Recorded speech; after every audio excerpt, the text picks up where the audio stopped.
प्रेक्षकांनो, लक्ष्मीच्या पावलाने या मालिकेचा 5 जुलैचा रिव्ह्यू तुम्ही ऐकत आहात आणि आज तर मी डोळ्यातनं पाणी येईपर्यंत हसली आहे. आज काय काय झालं आहे ना ते तुम्ही डिटेलमध्ये ऐका. आता सुरुवातीला तर आपण बघतोय ही नैना त्या नारायणला म्हणते आपल्या नवीन कलेक्शनसाठी ॲड शूट करावी लागेल ना, त्याचं काम मी केलं तर चालेल का? या चांदेकरांच्या डिझाईन ना खूप युनिक आहे, त्या रिप्रेझेंट करण्यासाठी म्हणजे छान युनिक फेस असायला हवा ना, तो माझा. आणि या डिझाईनची पूर्ण प्रोसेस मी जवळून बघितली आणि मला असं वाटतं की माझा फेस करेक्ट असेल. राहुल म्हणतो मिस्टर स्वामी, या कॅम्पेनसाठी हिला कन्सिडर करायला काही हरकत नाहीये. मग ते स्वामी म्हणतात ठीक आहे, माझी काहीच हरकत नाहीये, माझ्या टीमशी मी बोलतो, माझी टीम तुमच्याशी कॉन्टॅक्ट करेल. हां, मग आता नैना त्यांना थँक्यू म्हणते. मग आता ते म्हणतात ठीक आहे, मी अद्वैतच्या केबिनमध्ये जाऊन बसतोय, हां बाकी मीटिंग नंतर करू. नैना राहुलला थँक्यू म्हणते. राहुल म्हणतो खुश आहेस ना तू? नैना म्हणते मी खूप खुश आहे, आता घरच्यांना कळेल ही नैना काय चीज येते. राहुल म्हणतो अगं घरच्यांना सांगायची घाई नको करूस तू, आणि चुकून आबाला आणि अद्वैतला कळलं ना तर ते तुझं कॉन्ट्रॅक्टच कॅन्सल करतील स्वामीनाथनला सांगून,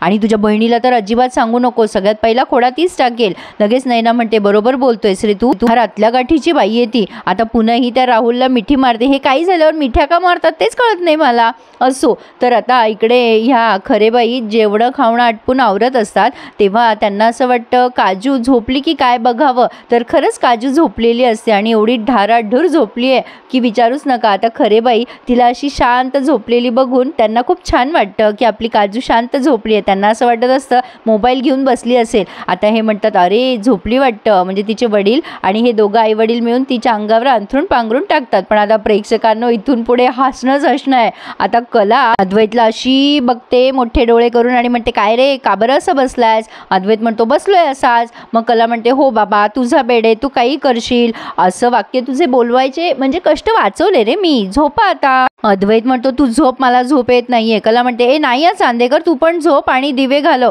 उगा दिवे चालू ठेवून मला नको जागवस, मला ना खूप काम आहे तुझ्या, चल झोप हं गपचूप.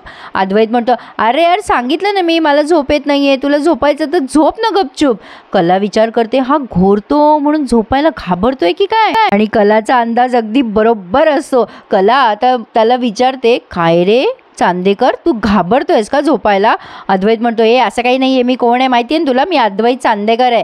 मग आता कला म्हणते हो रे बाबा मला माहिती आहे तो अद्वैत चांदेकर आहे, हे बघ त्याबद्दल काही माझं म्हणणंच नाही आहे, हे बघ मला बोलायचं नव्हतं पण तू बोलायला लावतोयस मला. अद्वैत म्हणतो काय? मग आता कला म्हणते हेच, तू झोपायला घाबरतोयस कारण तू झोपला तर तुला असं वाटतंय तू घोरशील. आता कला त्याच्यासारखं घोरून दाखवते. अद्वैत म्हणतो ए चल असं काही नाही आहे. आता कला म्हणते नाही नाही नाही नाही नाही नाही असंच आहे, कसा पकडला आता, सापडला रे तू आता, मला माहिती आहे ना तुला भीती वाटते घोरायची म्हणून तू झोपत नाहीयेस. मग आता अद्वैत म्हणतो उगाच वाटेल ते आरोप करू नकोस माझ्यावर. नाही ते कला म्हणते जे ते कबूल करणं. अरे चांदेकर कशाला अपराधी भावना आणतोयस घोरण्याबद्दल. कला त्याला मुद्दाम चिडवत असते. आता अद्वैत म्हणतो अरे तू गप्प बसा, माझ्या घोरण्यावरनं मला अजिबात चिडवायचं नाही हा, इतर वेळी तू अशी डोळे मोठे मोठे करून बोलत असते तेव्हा मी काही बोलतो का? त्याला म्हणते एक मिनिट हा, तुझ्या घोरण्याचा आणि माझे डोळे मोठे मोठे करून बोलण्याचा काही संबंध नाहीये. आणि कसलाच रे चांदेकर, मी मदतीच्या भावनेने तुला काहीतरी सांगते तर तुझं आरेला कारे काहीतरी भलतंच बोलणं चाललंय.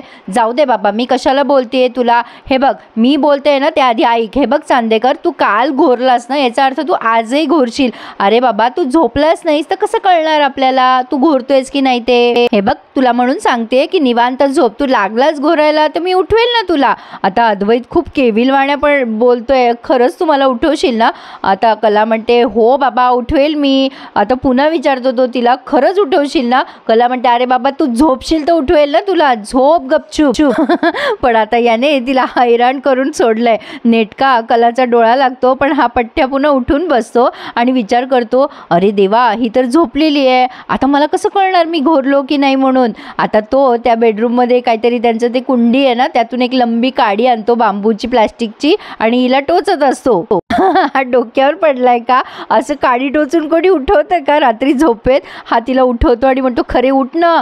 कला म्हणते काय रे चांदेकर? अद्वैत म्हणतो अगं मी घोरत होतो का? कला म्हणते अशक्य आहेस तू त्यासाठी मला उठवलं का रे झोपेतून? आता हा पुन्हा केविलवाडा विचारतो सांग ना ग मी घोरत होतो का? आता ही म्हणते नाही रे बाबा नव्हता घोरत. हा म्हणतो नक्की? कला म्हणते हो रे बाबा नक्की, झोप ना तू चुपचाप, झोपू दे ना मला. आता हा झोपतो खरा पण याला कसली झोप येते. पुन्हा त्या कलाचा डोळा लागणार तेवढ्यात हा पठ्ठ्या पुन्हा तिला काड्या टोचतोय. आता ती वैतागते. हे खरे घोरलो का मी, सांग ना. कला म्हणते अरे बाबा नाही घोरला, सांगितलं ना, झाली का माझी झोप मोड तुझ्या घोरण्याने, नाही घोरला, झोप चुपचाप. आता हा झोपतो खरा. कला अंगावर चादर घेऊन झोपते, आता तोंडावर पांघरून घेते. आता अद्वैत झोपतो खरा पण त्याला पुन्हा पुन्हा जाग येत असते. आता त्याने तिची चादर त्या बांबूच्या काडीने बाजूला केली आहे.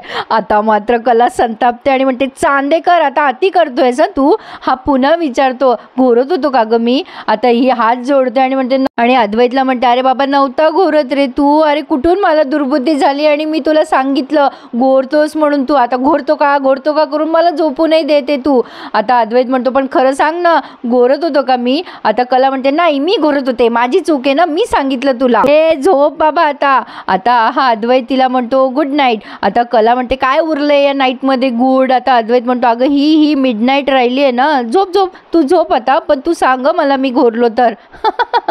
कलाला वैतागून सोडलंय याने. अरे यार कसली भारी मालिका आहे ही, मी तर फॅनच झाले या मालिकेची. आज असली जबरदस्त दाखवली आहे ना आज. आता हा झोपतो खरा पण आता याच्या हातात जी काडी असते ना ती चुकून आता कलाच्या अंगावर पडते. ही पुन्हा उठते, जोरात ओरडते चांदेकर.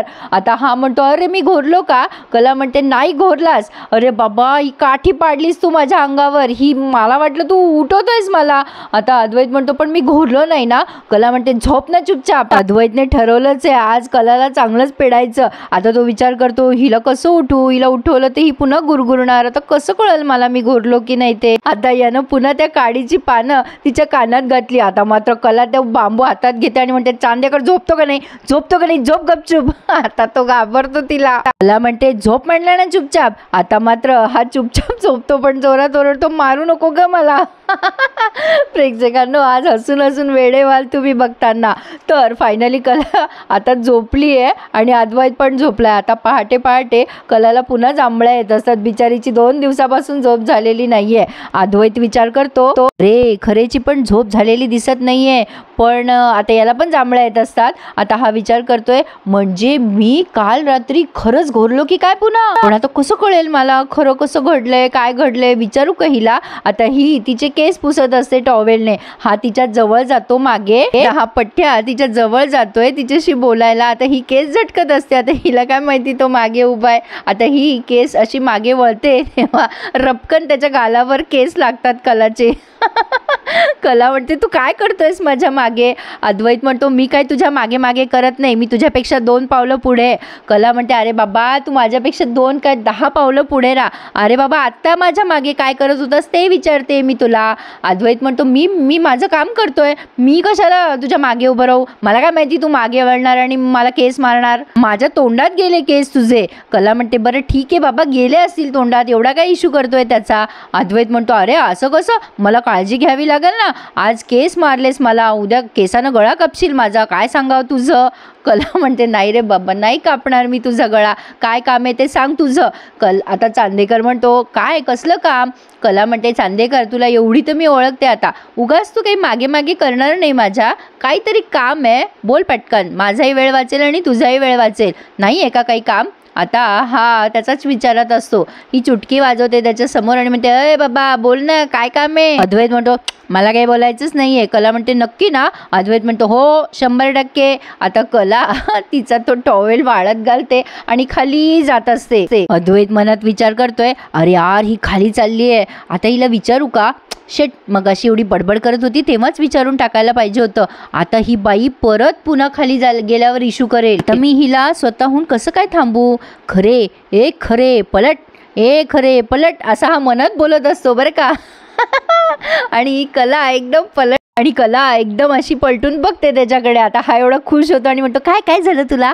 आता ही कला म्हणते काय नाही झालं, माझा फोन विसरले मी. आता ही कला तिचा मोबाईल घेते तेव्हा हा पुन्हा चालता चालता विचारतो ए खरे मी काल रात्री घोरत होतो का ग, सांग ना प्लीज सांग ना मला. आता मात्र कला हात जोडते त्याच्या पुढे आणि म्हणते ए बाबा कृपा कर आणि मला नको विचारू हा सारखा प्रश्न, तू घोर नाही तर नको घोरू, मला काही फरक पडत नाही. आता त्या दिवशी घोरून झोपू दिलं नाही, आता काल रात्री मी घोरतोय का करून प्रश्न सोडून हैराण केलेस मला, झोपू दिलं नाहीयेस तू मला. लगेच अद्वैत म्हणतो यस म्हणजे मी नव्हतो घोरत. कला म्हणते हे कसं ठरवलंस तू. अद्वैत म्हणतो, आत्ता तू म्हणलीस ना मी प्रश्न विचारून विचारून तुला हैराण केलं, म्हणजे मी घोरत होतो म्हणून तुझी झोप मोडलीच नाहीये. कला म्हणते एक वेळेला घोरत असला असता ना तर ते पुरलं असतं मला, पण एकेका सेकंदाला प्रश्न विचारून विचारून हैराण करून सोडलंयस तू मला काल रात्री. आता तिला जांभळ्या येत असतात तेव्हा अद्वैत म्हणतो, खाली जाऊन अजून सगळ्यांना इरिटेट करू नकोस आणि उगाचच इश्यू करू नकोस, सगळ्यांना सांगू नको आणि अशा जांभळ्या देऊ नको सगळ्यांसमोर मुद्दाम. आता कला म्हणते, हा नियम तुला पण लागू होतोय, तू पण खाली सगळ्यांसमोर जांभळी द्यायची नाहीस, मला पण प्रश्न विचारतील ना मग सगळे, चल आता गपचूप खाली. पण आता या दोघांनाही जांभळ्या येत असतात बरं का. आता ही कला खाली जाते, इथेच जांभळ्या देतीये. पण आता अद्वैत विचार करतो, बापरे किती अवघड आहे हे, या जांभळ्या कशा कंट्रोल करू मी आता. अरे देवा, याला सगळ्या याच्यातच प्रॉब्लेम असतात. आता पुढचा सीन पुन्हा काजल आणि खरेबाईचा दाखवलाय. काजल निघालेली असते तिच्या ड्युटीला. या खरेबाई मोठा फॅन करून ते पापड वाळवत असतात, पण ते पापड सगळे फॅनच्या वाऱ्याने उडत असतात. काजल पंखा बंद करते आणि म्हणते, काय चाललंय तुमचं खरेबाई हे. आता त्या म्हणतात, अगो काजू बघ ना माझे पापडच वाळले नाही. काजल म्हणते, अगं तू पंखा लावून कशाला पापड वाळवतेस. आता खरेबाई म्हणतात, अगं ऊन कुठे पडलं बाई बाहेर, बघ ना कसं करू मी, या पापडाला बुरशील ग काजू. मग आता काजू म्हणते, थांब जरा. आता ती आतमध्ये जाते आणि नैनाचा हेअर ड्रायर आणते, तो केस वाळवायचा पंखा असतो ना तो आणते आणि त्यांच्या हातात देते आणि म्हणते, नैनाताई नसली म्हणून काय झालं, तिच्या वस्तू कामाला येतील ना, तशी ती काही कामाची नाहीच आहे म्हणा, हे घे हा ड्रायर घे आणि याने एक एक पापड वाळवत बस. आता त्या म्हणतात, अगो बाई शॉक लागल ना मला यानं. काजू म्हणते, नाही लागणार, तू हे पापड वाळव, आपण निघतो. आणि मग या खरेबाई एक एक पापड त्या ड्रायरने अशा वाळवतात. असो तर आता मात्र प्रेक्षकांनो हद्दच झाली आहे, या नैनाने सगळ्या लिमिट क्रॉस केल्यात. आज राहुल तिथे हॉलमध्ये बसलेला असतो तेव्हा नैना त्याच्या जवळ येते आणि त्याला तिथे मिठी मारते, म्हणजे हॉलमध्ये बरं का. आता त्या राहुलला म्हणते, लोगो बनी असं काहीतरी नाव ठेवते ती त्याचं. राहुल म्हणतो, हे काय नाव ठेवलंयस माझं. आता नैना म्हणते, आवडलं का तुला मी ठेवलेलं तुझं नाव. राहुल म्हणतो, दुसरं कोणी ठेवलं असतं तर नसतं आवडलं, पण तू ठेवलंयस ना तर भारी वाटतंय. नैना म्हणते, हे नाव तुला किती सूट होतं ना, नवरा असावा ना तो तुझ्यासारखा. आपल्या आजूबाजूला किती कपल आहे ना, कला आणि अद्वैतच बघ ना, श्रीकांत मामा, रजनी मामी, पण या सगळ्यांमध्ये ना तू खूप वेगळा आहेस. सगळ्यांमध्ये बेस्ट नवरा आहेस तू, तू बेस्ट आहेस यार, तू किती अंडरस्टँडिंग आहे आणि तुला किती काळजी आहे माझी. Thank you so much, thank you. आणि आता ती पप्पी घेते त्याची, तेवढ्यात ते आजोबा येतात तिथून. आता तिकडनं कला पण येते. आता तिचे हे फालतू उद्योग बघून खूप चिडते आता कला आणि म्हणते, नैनाताई अगं काय चाललंय तुझं. अद्वैत पण खाली आलाय आणि त्याने पण हे दृश्य बघितलं, इतकं घाण वाटलं ना बघायला सगळ्यांना. आता ही नैना म्हणते, का किंचाळतेस ग माझ्यावर. कला चिडते आणि म्हणते, ताई किंचाळते का मी, अगं तुला कळतं का काही, आपण एकत्र कुटुंबात राहतोय, आपण हॉलमध्ये बसलोय, याचं काही भान असू दे ना. लगेच नैना तिला उलटून बोलते आणि म्हणते, अगो त्याच्यात काय एवढं, माझा नवरा आहे तो, मी वाटेल तसं वागेल त्याच्याबरोबर, तुझं काय म्हणणं आहे. आणि असंही एवढ्यात पॅनिक होण्यासारखं काही झालेलंच नाहीये, देवा ब्राह्मणाच्या साक्षीने लग्न झालंय आमचं. आता कला म्हणते, अगं नैनाताई पण. आता ते आबाजी पण समोरच असतात. आता लगेच ही नैना म्हणते, पण काय काय ग, डोळे मोठे करून काय बघतेस ग माझ्याकडे, मी बघितलं मागे आजोबा आहेत ते समजून घेऊ शकतात. आमचं नवीन नवीन लग्न झालंय आणि नवीन लग्न झालेले जोडपे असंच वागत असतात. आता ही कला म्हणते, अगं तू चांदेकरांची सून आहेस ताई, आता त्या नावाला साजेशी वागायला शिक. आता लगेच नैना म्हणते, कला बस कर आता, उगाच या आबांसमोर नाटकं करतेस ना, बस कर आता, तुझी सगळी नाटकं ना मी कोळून प्यायली आहे, तू जळते माझ्यावर. आता मात्र राहुलला फार मजा येते हे सगळं ऐकायला.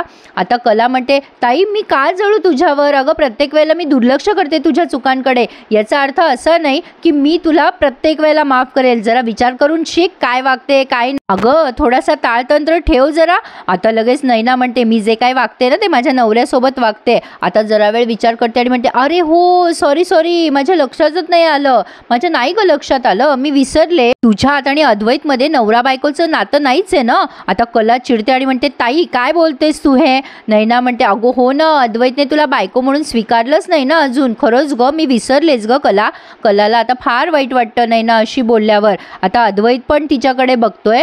आता लगेच नैना म्हणते, तू त्याच्यासोबत असतेस ना तेव्हा त्याच्या तोंडावर स्पष्ट दिसतं की तू त्याला किती नकोयस ते, पण मी विसरूनच गेले ग हे. आता जेव्हा तू आम्हाला बघितलंस ना आणि तुझ्या जीवाची घालमेल झाली मग माझ्या लक्षात आलं. सॉरी कला, आय एम एक्स्ट्रीमली सॉरी. आता मात्र ते आजोबा खूप चिडतात आणि जोरात ओरडतात, नैना लय ऐकून घेतलं तुझं, काय बोलते काय वागते, जरा आवर स्वतःला. सगळ्याच्या अगोदर तुझ्या थोबाडाला लगाम घाल. अद्वैतला इतकं लाजल्यासारखं झालंय. खूपच छान दाखवलाय प्रेक्षकांनो त्यांनी आजचा भाग. नक्की लाईक करा आणि चॅनलला सबस्क्राईब करायला तर विसरूच नका. नैना म्हणते आबा मी काय चुकीचं बोलते, नाही आवडत अद्वैतला कला तर नाही आवडत, पण उगाच आवडते ती, असं खोटं नाही ना बोलायची गरज. मग आता हे आबा म्हणतात हे बघ त्यांच्या दोघांमध्ये काय आहे ते अद्वैत आणि कलाचा प्रश्न आहे, तू कशाला त्यांच्यामध्ये बोलतेस ग. नैना म्हणते मग माझं पण तेच म्हणणं आहे ना, नवरा बायकोनी आपापसात कसं वागायचं ते आमच्या दोघांचा वैयक्तिक प्रश्न आहे, मग ही कशाला मध्ये मध्ये बोलते आमच्या.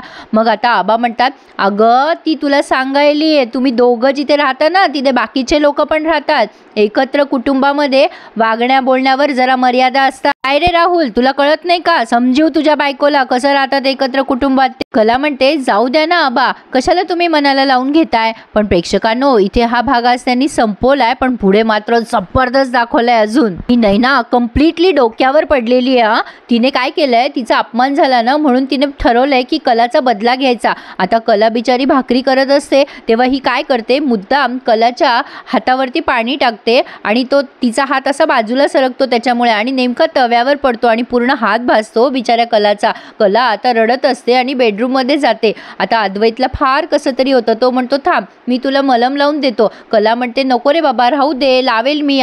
पण ना हा मुद्दाम लावतोच तिच्या हाताला, म्हणजे त्याच्याकडून चुकून झालंय. कला म्हणते तू माझ्या हाताला काय लावलं, माझा हात भाजतोय. अद्वैत म्हणतो बाम होता तो. एखाद्याच्या जखमेवर मीठ चोळावं तसं कलाच्या या चटक्यावर या अद्वैतने बाम लावलाय. अरे देवा, कला आता धाय मोकलून रडायचीच बाकी आहे अद्वैतमुळे. भारी भारी आणि जबरदस्त मालिका आहे लक्ष्मीच्या पावलाने. जमलं ना प्रेक्षकांनो तर या मालिकेचा रिव्ह्यू आधी द्यायचा प्रयत्न करेल, पण प्लीज माझ्या चॅनलला सबस्क्राईब करा, प्लीज सबस्क्राईब करा आणि रिव्ह्यू लाईक करायला विसरू नका. धन्यवाद.